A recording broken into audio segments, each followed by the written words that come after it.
I want your opinions, Chelsea fans, on the latest transfer rumours regarding 4 players I want to talk about. And they are Christopher Nkunku, Keenan Dewsbury-Hall, Carney Chukwuemeka, and finally Mudryk, all being linked with moves away, with one of them that just doesn't seem to go anywhere and won't happen, but the other 3 being linked with moves away because of a lack of game time. And one in particular that's not really getting a look in at all, coming on as a sub for the apparent B team games. Anyway, I'm going to talk of these particular rumours. I want your opinions to listen to what I've got to say because it's just my own opinion, but it's honest. I'm not one of these people that sit and waffles on for God knows how long. I like to get to the point with what I'm talking about. And I'm going to start with the player that's not going to go anywhere really because of Premier League loan rules, and that's Mudryk. Now, Crystal Palace are all over him apparently. They're eyeing up a move for Mudryk. Now, they're not going to stump up £88-100 million that Chelsea will probably demand for him, but they're looking for a loan deal. But from what I understand, you can only loan one player from a club. They've already got Trevor Chalobah. So a loan move is not going to be on the cards for Crystal Palace. But would Mudryk want to entertain a move?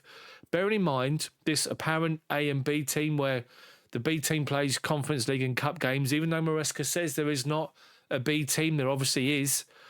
And Mudryk has been playing well and getting some real important game time. I mean, look at his goal he scored. I know it was against Noah and his Arc the other week, but what a banger that was. Literally 25, 30 yards out, on the right foot, swinger, top corner. That for a celebration. Mudryk is enjoying himself and he's sort of beginning to settle down, maybe because of the class he's got around him that he's working with every single day. That's taken the burden off of him, which has been apparent on his shoulders ever since he joined the football club, the massive transfer fee. And he's not really been playing instinctive football for me. He's been playing too much in his head. So maybe with these other players coming in, and the likes of Cole Palmer being Cole Palmer, has taken he feels like the spotlight's not exactly on him and he can relax a little bit and play. And he is playing well. But I can't see Mudryk going anywhere. I have been talking about the fact he needs to do more. And for me, he is now. He is delivering and doing much more. So let's keep it going, Mudryk. Obviously, he's getting a look in. Sancho's not involved at the moment, and Mudryk's getting a look in from the subs bench for the 18 games or the main games in the Premier League. Could he force his way into that Premier League team? I guess we have to wait and see. But what do you think of Mudryk this season? Do you think he's doing better than he was last season, the season before? Do you think what I think, that he's settling down a little bit and the game time in the Conference League and the Cup games is really helping him and benefiting him? Let me know in the comments section. Next up, I want to talk Carney Chukwuemeka. I spoke openly on my channel beginning of last season, and I tipped Chukwuemeka to be someone to watch over the course of last season as it plays out. Little did we know, West Ham away, he gets his first Premier League goal for Chelsea. Fantastically well taken goal, playing well, gets injured, out for most of the season. And I looked at Chukwuemeka as a real emerging talent. Someone that, given a full season with heavy involvement in the first team, not necessarily starting week in, week out, but heavily involved over the course of that season, that could grow, settle down and grow, and just show everyone what he's capable of. Now, since Enzo Maresca's come in, unfortunately, Chukwuemeka is one of those players that's been banished, or apparently so, and he's free to go. And the likes of Ipswich are now looking at Chukwuemeka as a potential loan move in the January transfer window. And if I was Chukwuemeka, I would go. Because the B team, we're talking about the A and B team, even though Maresca said there isn't one, there is. The B team, he can't even get in that. And he's coming on as a sub in those particular games. So if I was Chukwuemeka, someone who I believe is underrated by the manager, Maresca, he doesn't fit into his plans, I think it'd be perfect for McKenna at Ipswich Town, and I hope Ipswich get hold of him, because playing in that team week in, week out, I think it'll just serve him so good, it's just so well for him, and he'll flourish. And Chelsea will have a player on their hands when he comes back at the end of the season. And could he, with a loan move away in January, force Enzo Maresca into a different mindset? What do you think of Chukwuemeka? Did you see the talent, the potential that I saw in him, or am I talking nonsense? Let me know what you think in the comments section below. So the last two we're going to talk about. First up, Keenan Dewsbury-Hall being linked with Newcastle. And they're talking about the fact that Chelsea could be willing to offload him in January, having only signed him in the summer. Now, I feel for Dewsbury-Hall. He is a talent. He's someone that's got ability. Of course he has. The problem is what he's up against week in, week out. Look at the wide areas, the talent and the players that we've got in those areas. Look at the two number 10s we've got now in João Felix and Cole Palmer. So Chelsea and Maresca are having to try and make do with him playing a bit of a deeper role as cover when you've got Enzo Fernandez there in the B team with Dewsbury-Hall. And of course in the A team you've now got Lavia and Caicedo because Enzo is not physical enough and we need solidity, which I understand and I get as far as Caicedo and Lavia go. So Dewsbury-Hall's having to play a deeper role, but that's not really his game. He likes to play on that attacking area on the left-hand side, as he did for Leicester, and played well. He played well against us at Stamford Bridge last season, and he played well over the course of the season for Leicester. The problem is he's come into a team where the amount of players we've got in that attacking front four and the potential to rotate those players, when you do, and you look at those players, Mudryk, Neto, Palmer, João Felix, Mudryk, Sancho, you're not even including him in the mix, and that's the problem. So if Newcastle come calling and offer him potential to play most part for Newcastle under Eddie Howe, I would understand it if Chelsea decide to cash on him because Dewsbury-Hall is saying, look, I'm not really going to get a game here week in, week out. Let's go. A bit like Chukwuemeka, different situation because he is in the B team, even though there isn't one because Maresca said he isn't, but there is. And Dewsbury-Hall will go. And I think a good move for him, Newcastle.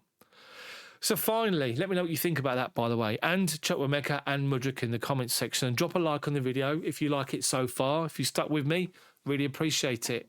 Finally, Christopher Nkunku. And I cannot understand the situation that the guy is in the B team, which there isn't one, according to Maresca, but there is. And look at the game against the Arsenal. Now, on my live match commentary here on the channel, click on the live button on the channel homepage. Have a look at it if you've never seen it before. It's ball-by-ball coverage. It's not a watch-along. It's a radio-style commentary. Check it out and come and see next time I do one. But I was talking about the Arsenal game, and I could not believe the time that Nkunku come on as a sub late in the game.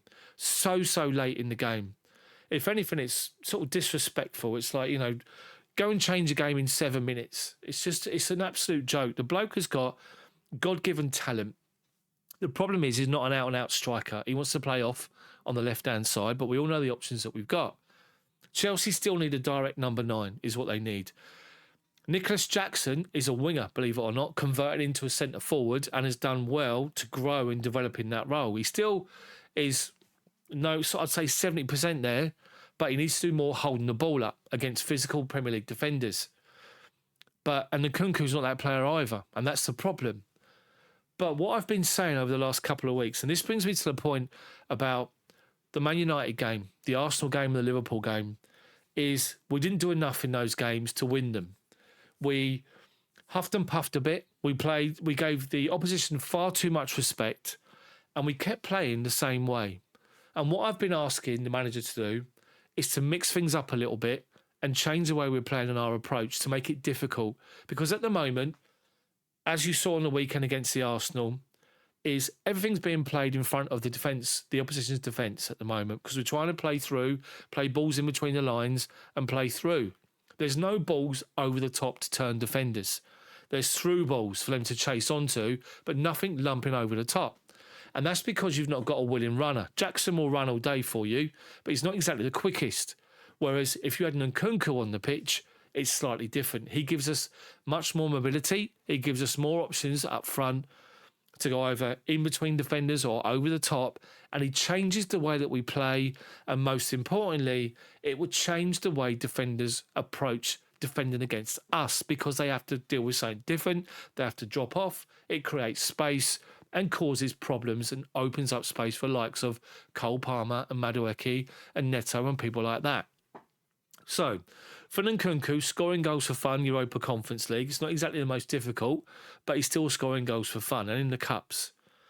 This guy has got natural God-given ability. Look at the goal he scored against Bournemouth where he come on with Sancho and created a goal from nothing.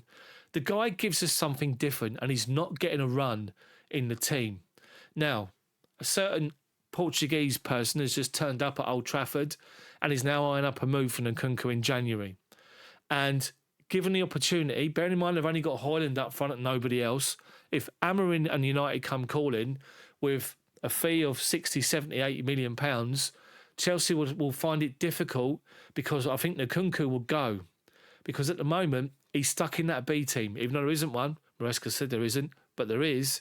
He's stuck in that team and he can't force his way in.